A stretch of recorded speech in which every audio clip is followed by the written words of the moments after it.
Salut à tous et à toutes les amis, bienvenue sur l'atelier d'Adrien. Aujourd'hui on se retrouve pour une vidéo unboxing et test d'un outil de la marque Parkside, donc des magasins Lidl. C'est une clé à choc pneumatique. Le modèle est le PDSS 310 B5.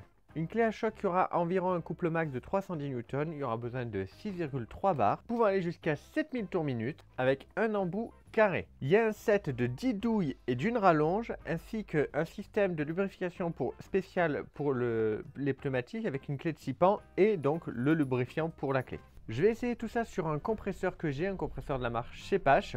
Vous me direz en commentaire si vous voulez que je vous le présente, mais voilà, je vais essayer ça là-dessus. Le compresseur va jusqu'à 8 bars de pression, donc largement assez pour ma clé. Comme tous les outils Parkside, elle est garantie 3 ans et vous la trouverez, en tout cas moi je l'ai eu pour 29,99 €.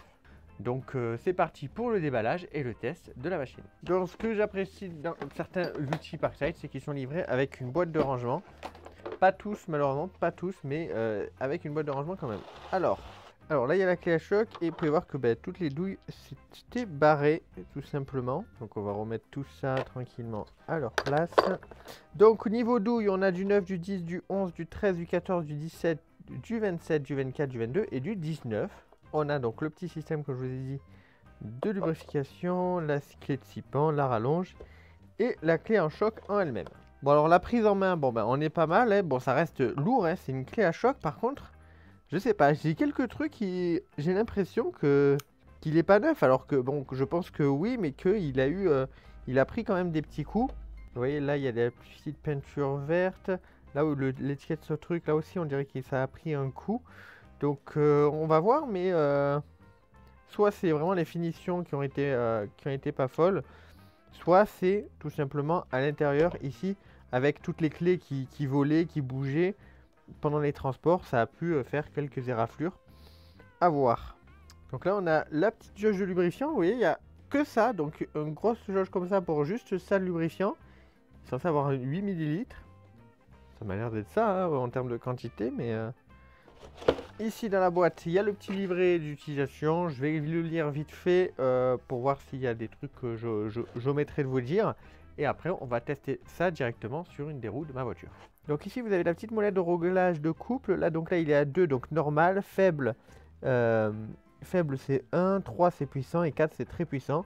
Donc en fait, il vous suffit d'appuyer et de régler. Donc là, je l'ai mis à normal. Il faut savoir que donc le système d'huile n'est pas monté de base, il va falloir le monter. Ils disent qu'il faut utiliser du téflon dans les pattes vifs qui n'est pas fourni. Donc voilà, à prendre en compte qu'il vous faudra du téflon avec vous.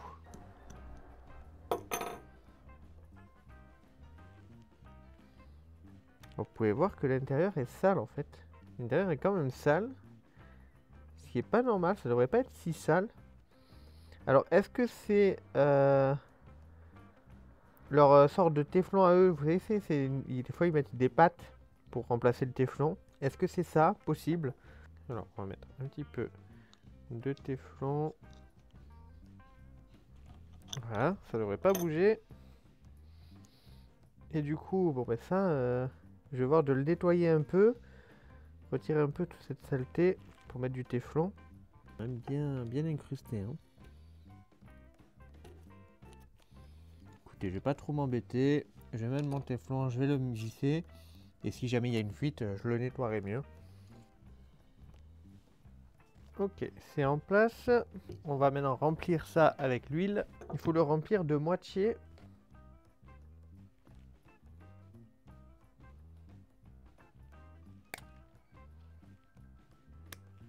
Voilà. Et on le remplit de moitié. Et voilà. Il est prêt à être utilisé. Donc là, il y a le petit clapet qui permet de tourner dans un sens ou dans l'autre, serré ou desserré. Maintenant, reste à essayer ça en le branchant sur le compresseur. Je ne sais pas ce qui s'est passé, j'avais voulu le mettre, j'avais mal mis, je l'ai retiré. Et en fait, comme je tenais l'outil droit, il y a l'huile qui s'est mise à couler d'ici. Donc là, j'en ai remis. Pour le coup, ok. Là, elle n'a pas coulé. Alors, voyons voir. J'ai baissé la puissance du compresseur à 6 bars. Donc on va voir ce que ça donne.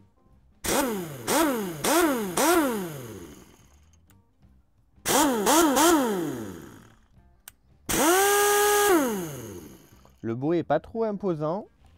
On va essayer ça sur la roue. Et là, ça va faire un peu plus de bruit forcément.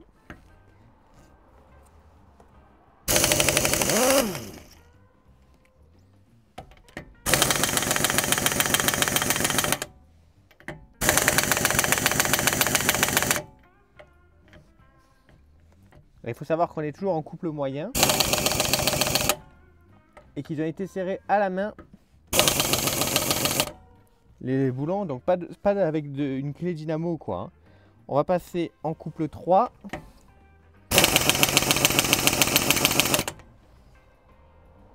Couple 4.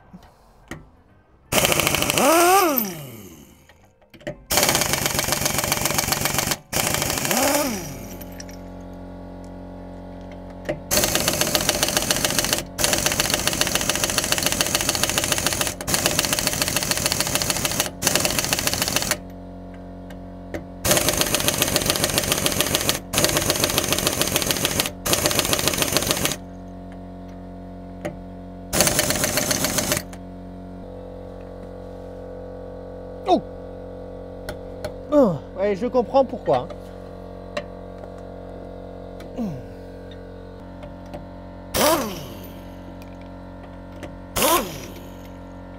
Alors bon, comme souvent sur ce genre d'outil, vous voyez, là j'ai du gras, là j'ai de l'huile qui a un peu coulé sous pression, etc. Mais il faut savoir que c'est souvent. Hein. Moi, pour avoir utilisé en tout cas dans des garages professionnels, souvent on avait des petits soucis d'huile qui fuyaient.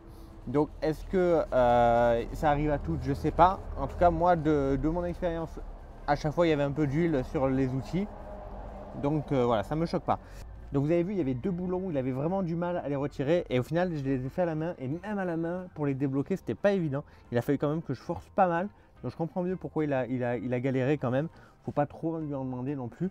Normalement, les boulons de pneus, c'est serré avec une clé spéciale, hein, une clé dynamo pour mettre une force spéciale, pas plus, pas moins.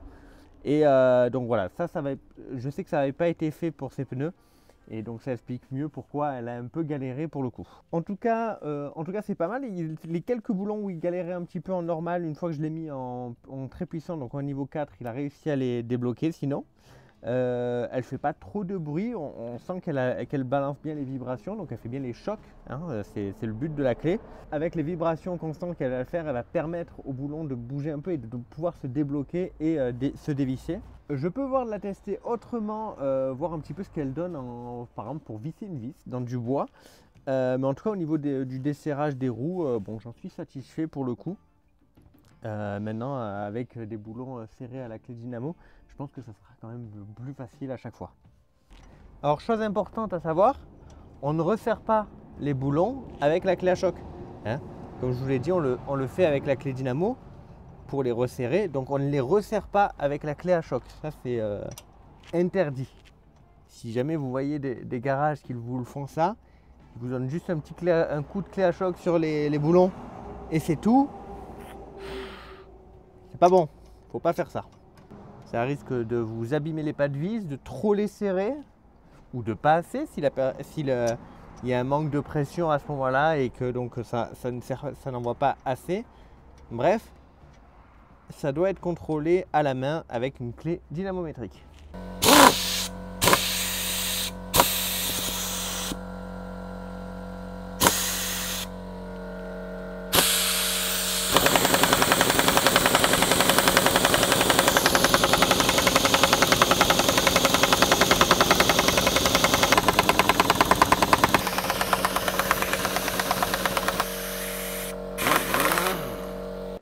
Bon, vous avez pu voir un petit peu le test que ça donne au niveau de la vis dans le bois. Hein. C'est pas fait pour forcément, mais bon, mine de rien, elle force un peu, mais elle réussit à le faire.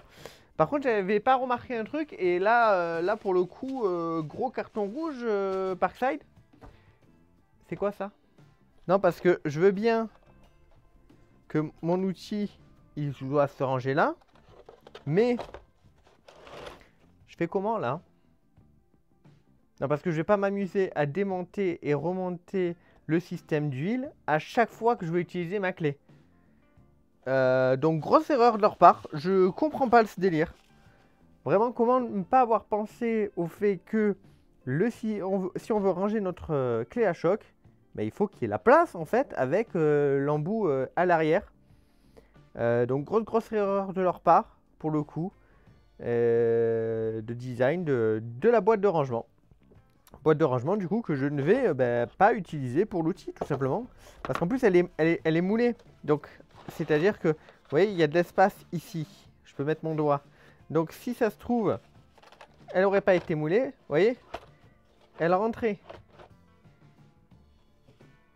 On va essayer de la fermer, attendez, on va essayer de la fermer sans la mettre vraiment dans l'encoche. Est-ce qu'on peut la fermer au moins? Ou est-ce que je vais être obligé de me débrouiller autrement? On peut! On peut. Bon, elle n'est pas dans son encoche parfaite, mais on peut la fermer. Donc c'est déjà ça. C'est déjà ça parce que je vous avoue que ça m'aurait embêté. Mais voilà, du coup, bon, l'outil est mis approximativement de façon à pouvoir rentrer de tous les côtés plutôt que d'être mis dans son emplacement et d'avoir la place pour l'arrière. On se débrouille autrement, mais c'est pas grave. Au moins, ça ferme. Ce que je vous avoue m'aurait bien embêté si ce n'était pas le cas. Bon, sinon, que penser de l'outil? Eh bien, écoutez, bon, j'ai pas de clé dynamo pour vérifier tout ce qui est couple de puissance, etc. Je n'ai pas encore de clé dynamo, malheureusement. Donc ça, je pourrais pas vous dire. En tout cas, de ce que je vois, écoutez, ça fait le taf. Les boulons, comme je vous disais, ils étaient vissés à la main. Il y en avait qui étaient bien serrés. En deux, il a réussi à en faire sauter une ou deux, je crois. Et après, il a fallu que je le passe en 4 pour faire sauter le reste. Et même deux qu'il a fallu que je débloque à la main parce qu'il était vraiment trop serré. Mais sinon, écoutez, ça fait le taf, ça fait le travail. Elle n'est pas trop lourde, elle fait un certain poids quand même, hein, mais elle n'est pas trop lourde. Donc elle me sera bien utile quand je vais faire de la mécanique, ça j'en suis persuadé. Ça va me faire un gain de temps assez monstrueux. Reste à que je m'équipe d'une clé dynamo pour serrer mes boulons, hein, forcément. Mais en tout cas, voilà, franchement, pour 30 balles, écoutez, pour l'utilité que moi, en tout cas, je vais en avoir, c'est-à-dire elle va me servir à dévisser des roues, peut-être de temps en temps au niveau des amortisseurs ou des freins, mais voilà, grosso merdo, ça va être ça.